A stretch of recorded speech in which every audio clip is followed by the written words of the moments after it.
दोस्तों नमस्कार। चलिए जानते हैं मध्य प्रदेश की ताजा खबरों को, लेकिन उससे पहले अगर आपने अभी तक इस चैनल को सब्सक्राइब नहीं किया तो सब्सक्राइब कर लें ताकि आपको मध्य प्रदेश की ताजा खबरें रोजाना मिलती रहे।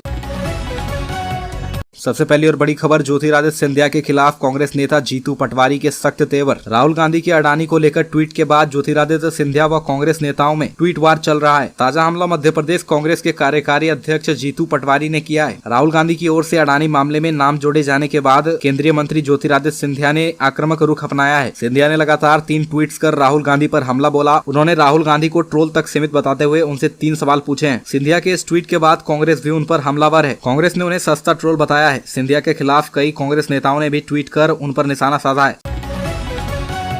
अगली खबर, एमपी में अब ट्रांसजेंडर को भी ओबीसी आरक्षण। मध्य प्रदेश में अब ट्रांसजेंडर ओबीसी कैटेगरी में शामिल किए जाएंगे। इसके बाद ट्रांसजेंडर भी ओबीसी आरक्षण के हकदार होंगे। कैबिनेट बैठक में यह निर्णय लिया गया। पिछड़ा वर्ग की सूची में क्रमांक 94 पर ट्रांसजेंडर को शामिल किया जाएगा। यह भी फैसला हुआ कि Bharat petroleum corporation limited BPCL अपना एक प्लांट बिना रिफाइनरी कैंपस में लगाएगा। कंपनी 45 से 50 हजार करोड़ का इन्वेस्टमेंट करेगी। सरकार कंपनी को state goods and service tax में 15,000 करोड़ की छूट 15 साल तक के लिए देगी।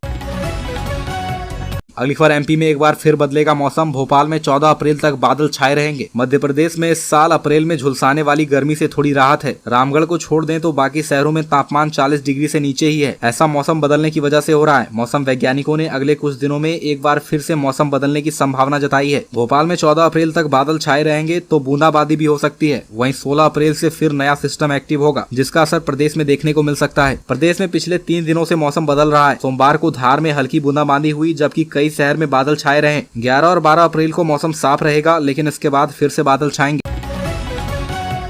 अगली खबर, पंडित प्रदीप मिश्रा ने महाकाल के कर्मचारियों से कहा कि अभिमान ठीक नहीं है, तुम्हारे भाग्य अच्छे हैं जो यहाँ ड्यूटी लगी है। महाकालेश्वर मंदिर की दर्शन व्यवस्था पर कथावाचक पंडित प्रदीप मिश्रा ने नाराजगी जताई। उन्होंने मंच से ही महाकाल मंदिर के कर्मचारियों के लिए कहा, लोग पैसा लगाकर हजारों किलोमीटर दूर से महाकाल मंदिर आते हैं, उन्हें दर्शन तो करने दो, भक्तों को धकेले जा रहे हो। इतना अभिमान ठीक नहीं है। तुम्हारे भाग्य अच्छे हैं जो महाकाल ने अपने चरणों में ड्यूटी लगा रखी है। उज्जैन में पंडित प्रदीप मिश्रा की शिव पुराण कथा का आयोजन 4 से 10 अप्रैल तक था। लाखों भक्त देश भर से बड़नगर रोड स्थित पंडाल में कथा सुनने के लिए पहुंचे। कथा के बाद बड़ी संख्या में श्रद्धालु बाबा महाकाल के दर्शन के लिए भी पहुंचे। कुछ भक्तों ने महाकाल मंदिर व्यवस्था को लेकर शिकायत की थी। इन्हीं शिकायतों के बाद पंडित प्रदीप मिश्रा ने उक्त बातें कही।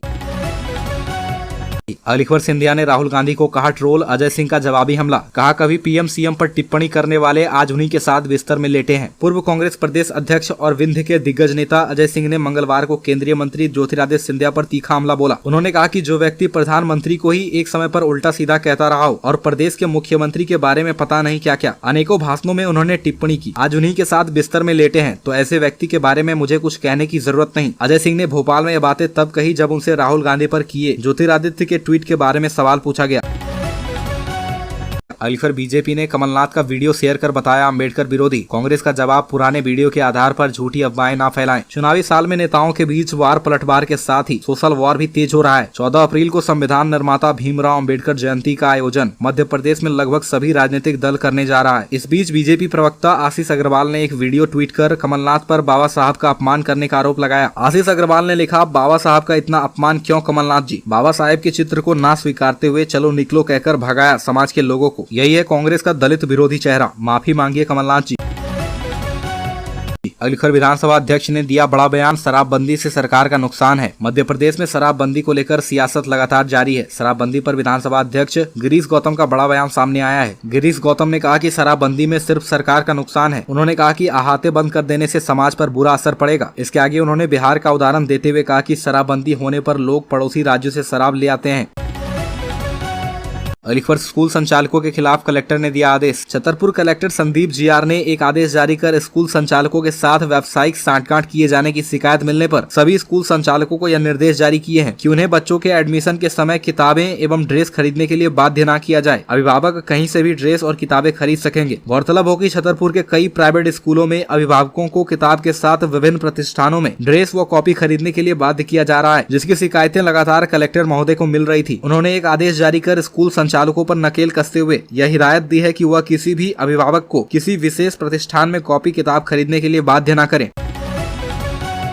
अगली खबर, मऊगंज को जिला बनाने के प्रारूप की अधिसूचना जारी। मध्य प्रदेश का 53वां जिला मऊगंज को बनाने के लिए प्रारूप अधिसूचना जारी कर दी गई है। यहाँ रीवा से कटकर बनने वाले मऊगंज जिले में अभी हनुमना, नईगढ़ी, मऊगंज तहसील शामिल है। वहीं देव तालाब उप तहसील को नई तहसील बना दी जाएगी। ऐसे में नवागत जिले में 4 तहसीलें हो जाएंगी, जबकि मऊगंज, हनुमना और नईगढ़ी को मिलाकर विकास खंडों की संख्या 3 ही रहेगी। इसी तरह विधानसभा के 2 क्षेत्र रहेंगे, जिसमें मऊगंज और देव तालाब विधानसभा होगी। बता दें कि 4 दशकों से चल रही मांग को लेकर मुख्यमंत्री शिवराज सिंह चौहान ने 4 मार्च 2023 को मऊगंज जिला बनाने की घोषणा की थी। हालांकि 18 मार्च 2020 को तत्कालीन सीएम कमलनाथ द्वारा घोषित सतना के मैहर को, उज्जैन के नागदा को और गुना के चाचौड़ा को जिला बनाने का आज भी इंतजार है।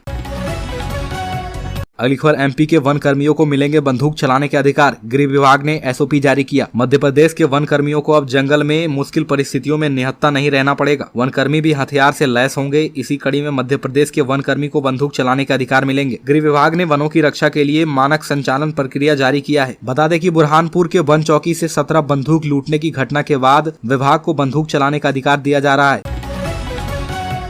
अगली खबर, छात्रों के हित में कैबिनेट का बड़ा फैसला। मिड डे मील और हॉस्टल्स में मिलेगा मोटे अनाज का भोजन। मध्य प्रदेश की राजधानी भोपाल में आज शिवराज कैबिनेट की बैठक हुई। सीएम शिवराज की अध्यक्षता में कई अहम प्रस्ताव लाए गए। कैबिनेट में प्रस्तावों पर चर्चा के बाद मंजूरी दी गई। कैबिनेट में कई बड़े फैसले लिए गए। बैठक में हुए फैसले की जानकारी चिकित्सा शिक्षा मंत्री विश्वास सारंग ने दी। इस दौरान बच्चों को ध्यान में रखते हुए बड़ा फैसला लिया गया। बता दें कि अब प्रदेश में बच्चों को मिड डे मील के साथ हॉस्टल्स में एक दिन मोटे अनाज का भोजन दिया जाएगा। अगली खबर, एमपी में कोरोना के 17 नए केस मिले। भोपाल में मिले सबसे ज्यादा 14 मरीज। मध्य प्रदेश सहित पूरे देश में कोरोना वायरस का संक्रमण तेजी से बढ़ने लगा है। प्रदेश में संक्रमितों का आंकड़ा 200 के पार चला गया है। कोरोना के बढ़ते मामले को देखते हुए सरकार भी अलर्ट मोड पर है। एमपी में आज कोरोना के 17 नए केस मिले हैं, जिसमें सबसे ज्यादा राजधानी भोपाल के 14 केस शामिल है। इसे देखते हुए प्रशासन ने कमर कस ली है और अस्पतालों में स्वास्थ्य व्यवस्थाओं को लगातार चेक किया जा रहा है। राजधानी भोपाल के गांधी मेडिकल अस्पताल में कोरोना के बढ़ते मामलों को देखते हुए मॉक ड्रिल की गई। चिकित्सा शिक्षा मंत्री विश्वास सारंग ने हमीदिया अस्पताल का निरीक्षण किया। उन्होंने अस्पताल के अंदर स्वास्थ्य सुविधाएं, दवाओं की व्यवस्था और ऑक्सीजन जनरेशन प्लांट भी देखा। अगली खबर, एमपी बोर्ड की 5वीं और 8वीं कक्षा की परीक्षा के लिए नई डेट जारी। इसके पहले राज्य शिक्षा केंद्र द्वारा 5वीं एवं 8वीं की परीक्षा 3 अप्रैल को निरस्त कर दी गई थी। अब नई समय सारणी के मुताबिक 5वीं की गणित एवं संगीत विषय का पेपर 15 अप्रैल और 8वीं के संस्कृत विषय का पेपर 17 अप्रैल को आयोजित किया जाएगा। बता दें कि इस बार 5वीं और 8वीं की परीक्षा दोपहर 2 बजे से अपराह्न 4:30 बजे तक आयोजित की जाएगी। इस साल 5वीं और 8वीं की बोर्ड परीक्षा में तकरीबन 24 लाख अभ्यर्थी शामिल हो रहे हैं।